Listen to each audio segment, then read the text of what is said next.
We ended part 2 of this series with Michelangelo being on the brink of becoming famous by way of creating his first piéta. And we will use most of our time to that subject. But after the Bacchus and before the piéta, he worked on a painting. We do not know exactly who ordered it, we only know it was never finished. There are question marks as to why. Some scholars think he couldn't buy lapis lazuli to color in the robe of the Madonna, and therefore returned the payment he had been given. Others think he returned the money because he could start working on the piéta. The unfinished Manchester Madonna, as it is called, is on display in the National Gallery in London. We see Mary's exposed breast. It suggests she had just nursed her son. She holds a book, keeping it just out of Jesus' reach, symbolizing the foretelling of his destiny. The angels on the right side seem to be reading something of a similar nature. Their faces look sad. Notice how he used only sky and no further nature or objects in the distance. Simply the Madonna, Jesus, John the Baptist, and 4 angels. Many scholars noticed that this was a painting made by a sculptor. He painted this as if all subjects were meant to become statues. And this is nowhere more significant as when we look at the face of the angel on the right. This is not an angel like Da Vinci or Raphael would have painted. This angel has the face of an ancient Greek statue. I would have loved to see the finished work, but I guess that is everybody's wish. It is 1498 and we find Michelangelo in Rome sculpting the Pietà for Cardinal Jean de Billère.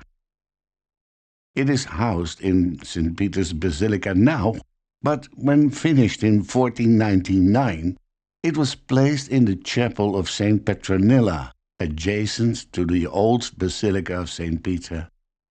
Let me show you the genius of Michelangelo. He realized up front that his work would be placed in a niche of that chapel, and light only comes in through the high-placed windows. The chapel was demolished, but to show you how it would have looked like, we go to a similar structure still existing in Rome, the Mausoleum of Santa Costanza. When we superimpose the Pietà in one of the niches of that chapel, you will see the light shining on face and body of Jesus, but the Madonna's face will be in the shadow, emphasizing her sorrow over the loss of her child. The lighting nowadays have the entire statue bathing in light, and actually, since we have to look up to the statue, now the emphasis of the statue is drawn to the face of the Madonna. That was never Michelangelo's intention.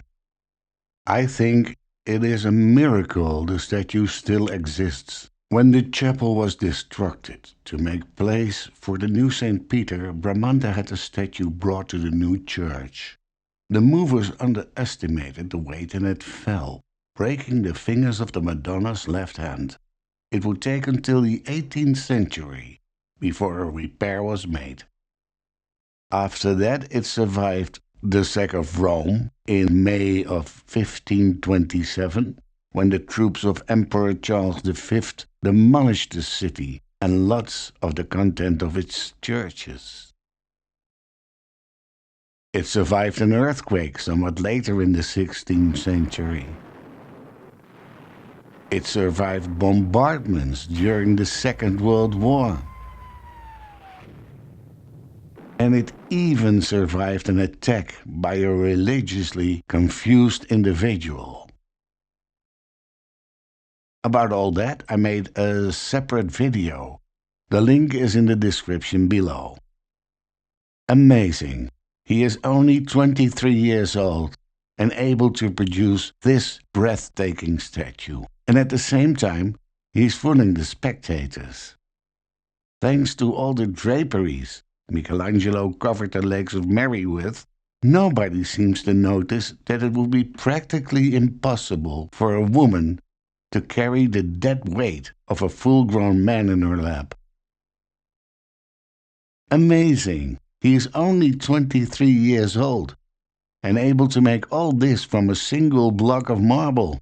It is nearly unbelievable. It is also hardly believable that it was nearly sold by Pope Paul VI after the attack of the madman, and yet that also happened. Due to the Jubilee year of 2025, the chapel where we find the Pietà has now new bulletproof glass and is hopefully safe for the next 100 years. It was Michelangelo's first really great masterpiece, both in size as in execution. The sad face of the Madonna and the serene face of Jesus will bring many generations to come in ecstasy, as it already does for over 500 years.